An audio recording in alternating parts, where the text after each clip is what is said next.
Hi creatives, and welcome back to Agency Academy, and welcome to the new studio.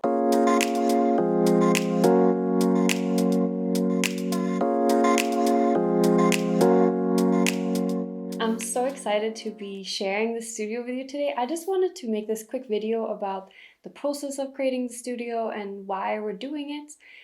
I think in general, it's just nice to share these moments with you guys. So I thought I would talk a little bit first about why we're creating the studio and what we'll be using it for.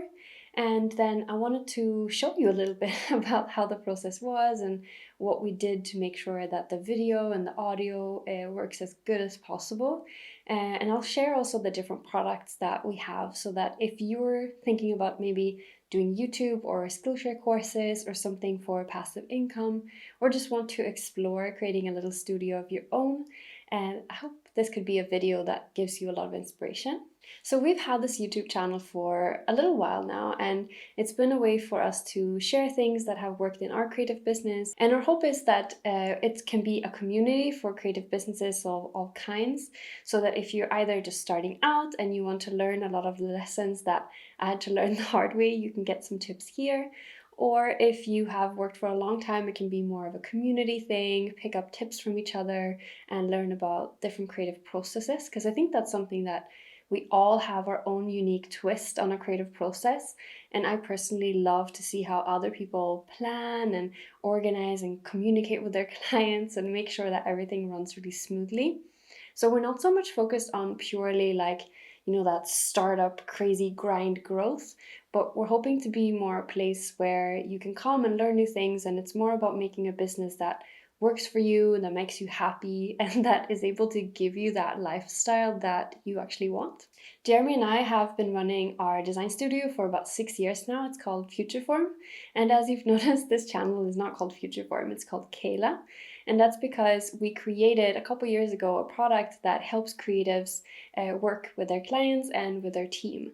And so that's where this channel comes in. We have been making videos for I think about 2 years, but it's been a little bit on and off because we've had a baby who's about a year and a half now.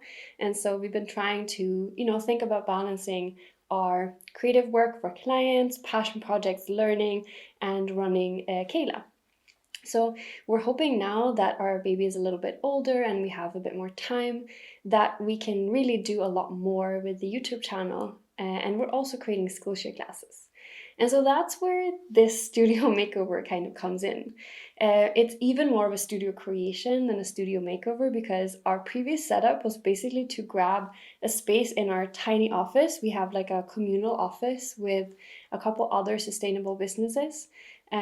Or in our home when our baby was sleeping, to quickly sort of remove everything that was around and then set up some sort of makeshift studio, put some plants around, put some books around.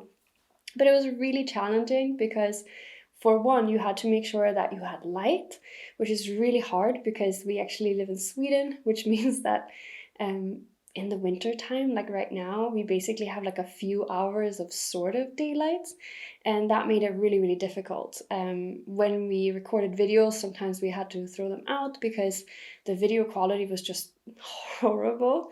Maybe I'll share some like on the screen, but it was just really not good because it was just so dark. It was hard to get it done.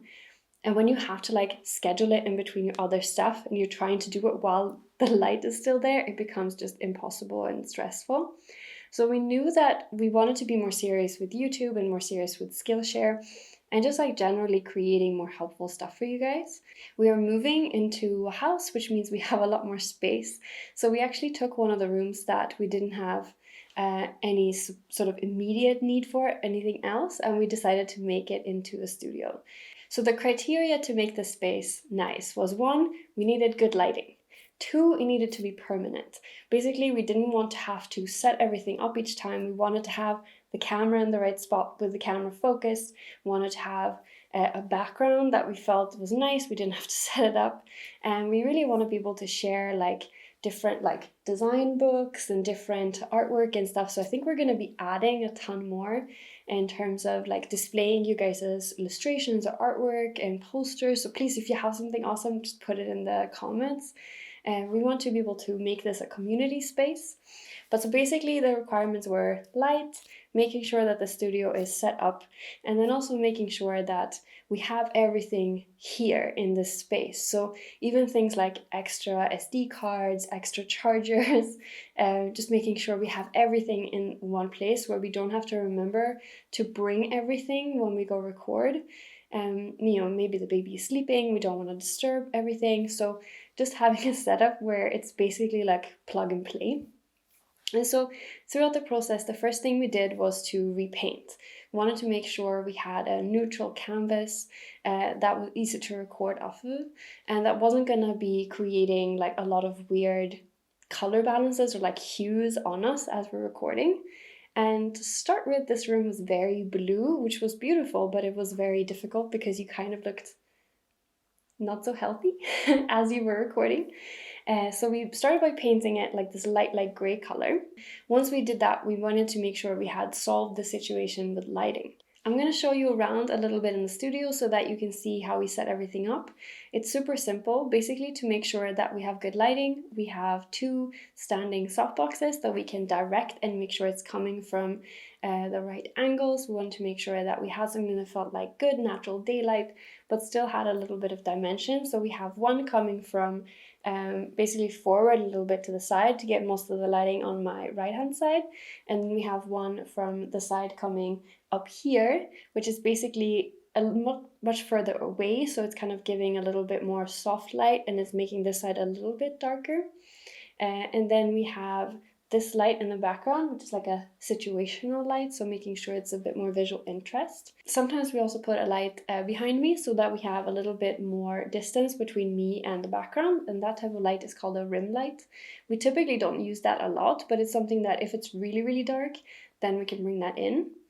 To make sure we really have control of the lighting, we actually put curtains, partly because it softens the audio, so it makes it a little bit less echoey in the room, but also because it helps us be able to control the light properly. So if it is a day when the light is going to be, let's say, completely going away, instead of having the video gradually get darker and darker and darker, we just shut it from the beginning, have complete control of the light just with the studio lights, and that way it just becomes a lot easier when you're actually editing.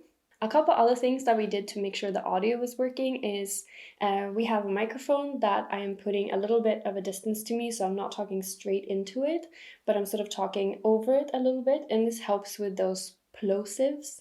So we'll see how that's working when you're talking, but basically these like hard P's and B's and stuff, those make really harsh noises, and if you have the microphone really close up, it makes these like pop, pop, pop noises, which are super hard to listen to.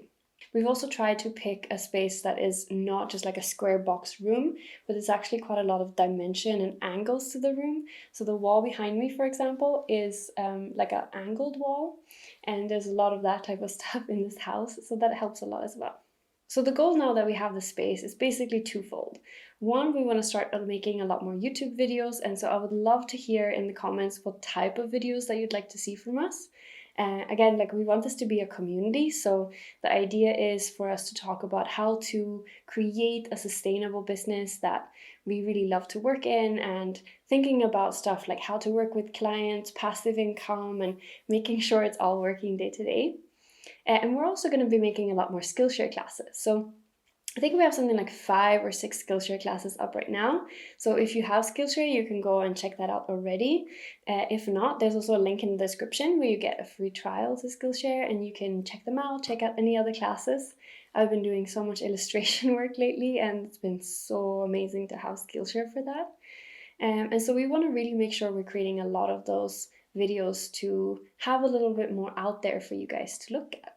So that was like a quick overview of the studio tour, and we're probably going to be changing it and making and adding a lot more color to it. So if you have any ideas for what we should put, make sure to leave a comment. If you like the video, please like the video and subscribe so that you can see all of the different stuff that we're putting out. And I really hope that this was inspirational and taking you into the holiday season. Thank you so much for watching, and have a really great break. Or if you're watching this at a different time, good luck with your projects.